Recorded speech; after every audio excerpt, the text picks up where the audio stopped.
my coaching teacher. This is Miss Reagan. And this is my coaching teacher, Miss Jones. Miss Jones teaches math and science. She teaches the launch class in 4th grade, and Miss Reagan teaches ELA and social studies. So our first question is, what initially attracted you to this elementary school as a teacher or as a parent? I'll speak to the teacher and you can speak to the parent. We have the same reason. We didn't have a choice.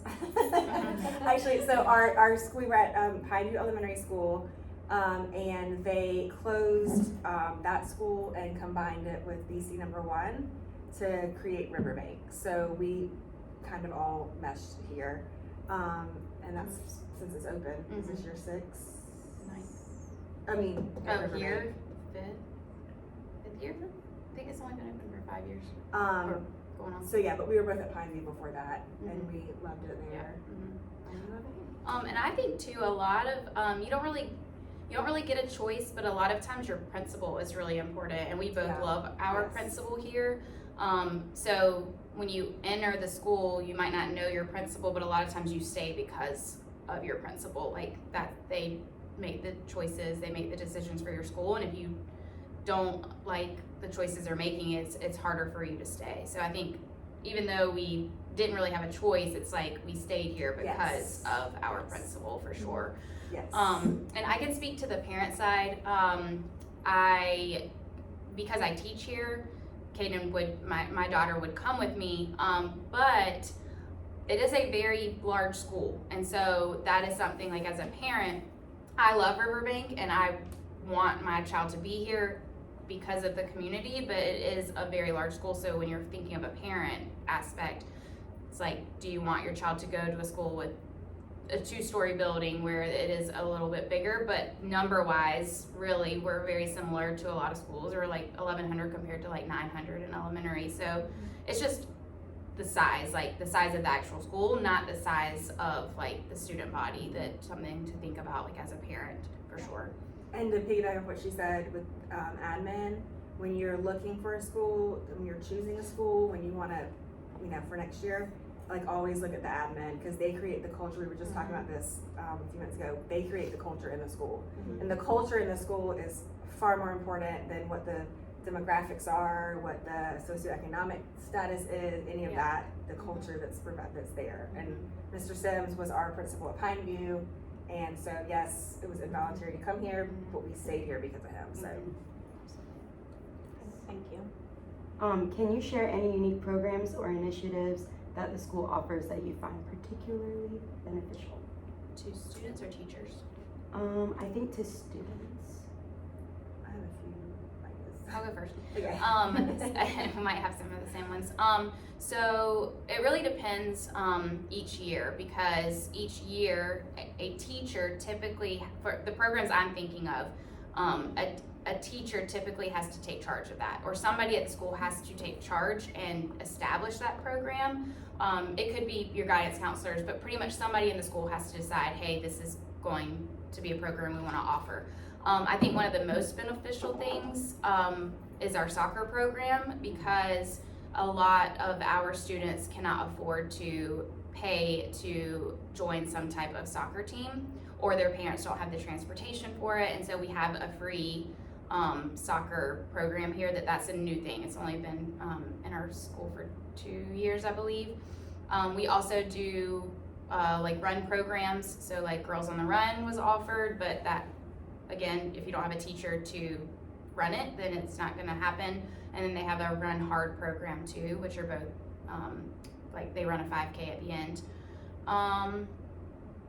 So I was Apparently, thinking, our SRO, Officer Taylor, she started 2 programs that I think are really great. The Safety Patrol, is that what it's called? Safety Patrol, and I don't know how she picks them exactly, but they're all 5th graders, and they have all different kind of responsibilities. They meet once a week. They do those programs, like our assemblies and things, where they come in and they do the pledge, and they have these routines, kind of like an ROTC kind of vibe. And then lunch buddies. So she picks certain at-risk kids that we have some in our classroom that she's chosen. And then she pairs them up with different community members, and they come in and they bring them lunch. So. Typically a police officer, Yeah. firefighter, but yeah, somebody she knows within the community. That's awesome. Okay, our next question is, how does your PLC team, how does that, like, meeting with them once a week benefit you as a teacher?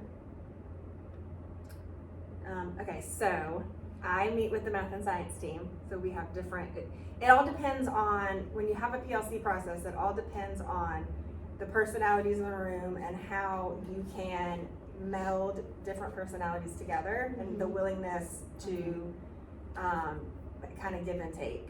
So in my team, it's helpful to me this year, it helps me stay on pace because it's very easy to get behind. And then it helps me see, especially with having advanced classes, some of those kids that are struggling, like, well, what are you doing with your kids? Because I've got a lot of them that have it, and then what do I do with these handful that don't? So it gives me strategies for the struggling learners.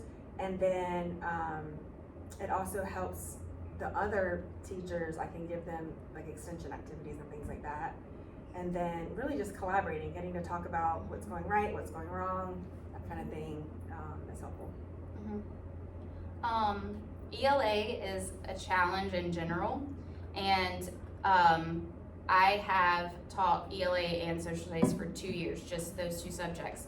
And the first year, the team I was with, I feel like we did collaborate very well. We planned a lot together. We had assessments. We did a lot of things together and at the same pace, and that is really helpful. Doesn't mean you have to do everything exactly the same, but you keep in line. You're doing the same things, and so you can share ideas.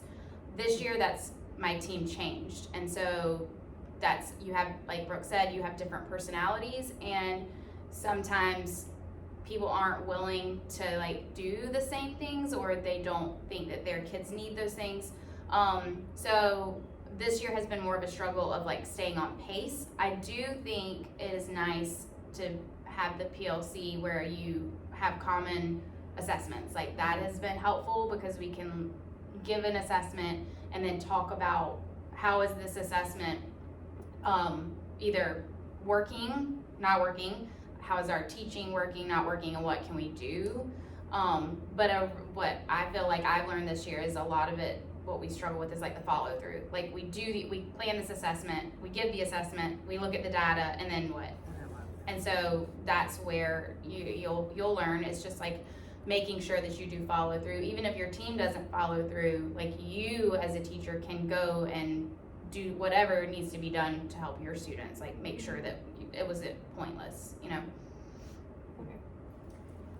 And then our last question is, how does the school foster a sense of community among teachers, parents, and students? Well, we do some of the parent nights, like we just had the one at Food Lion, the community event, which I thought ended up being pretty good. I wasn't sure how it was gonna go, but it was good. And then we have our SIC meetings where the community members come in. There's a parent and Somebody from the school, usually like Healthy Learners, Healthy Learners are like a health program where they provide free healthcare to children. So a Healthy Learners person, a parent, PTO member, PTO president typically, but PTO member, 2 teachers, and principals. Sometimes it's all of them, sometimes it's 2 of them, it just depends, but that's who. And we do have a very strong PTO, so we Yes. have a good parent involvement with that. Yes. And a lot of things have come, like COVID kind of Shifted things. killed some things that we were doing before Mhm. that haven't quite come back, I don't Right. think yet. Right. Like we used to do more like PTA Mhm. nights and things like that. Yeah. So that's something that we can improve on. And then an area that I think we need to improve on, because we have such a large Spanish speaking population, is how do we get those parents involved? And I think the Food Lion night was the highest that we had, I think, of those parents, because it's a place that they know and they can Yeah. participate in, you know? Yeah. Do you want to talk a little bit more about the math night? Yes. That you planned? Yeah, so SIC is a school improvement council. It's a requirement. Like the state requires you to have this, but your school decides kind of how you go about it. But we planned that night as a team. And what we actually decided was we really wanted this year our focus to be like how to get our Hispanic families to feel more like a part of the community, because a lot of times they come in to our PTO meetings and we're speaking English and they don't know that, like unless they've been there, you know, they wouldn't know that there's not going to be a translator, or they're just assuming. So they come in and they sit through it and they're like, they don't have any idea.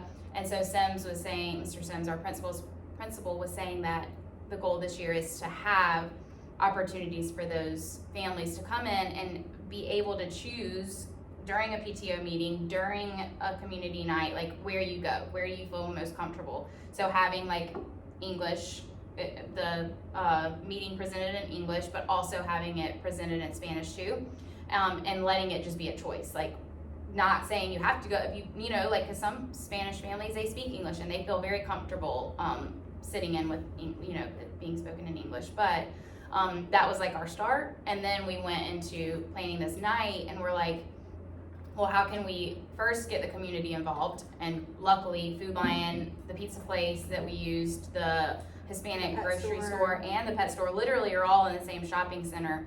And it worked out really well, but it also opened up the opportunity for those parents to go into a place where they do feel comfortable, but also even just Food Lion, you go there all the time, no matter if you speak English or not, like that's something where you're comfortable going. And I feel like sometimes a school is a little bit scary. Like they come in and first off, some of those parents have never really been in school before. And then second, it's all English. Like that's just kind of overwhelming. And yes, in the grocery store, it's all English too, but it's still, it's like a comfort zone. Like I couldn't imagine going to a place where first off, I don't really feel comfortable with education or the school environment. And then it's just like you're depending on your children to kind of like take you where you're supposed to go, because like she said, COVID changed some things. We don't really have parents coming in and just, it's getting better, but we don't have parents just coming in and like hanging out at school. Like that definitely is different now.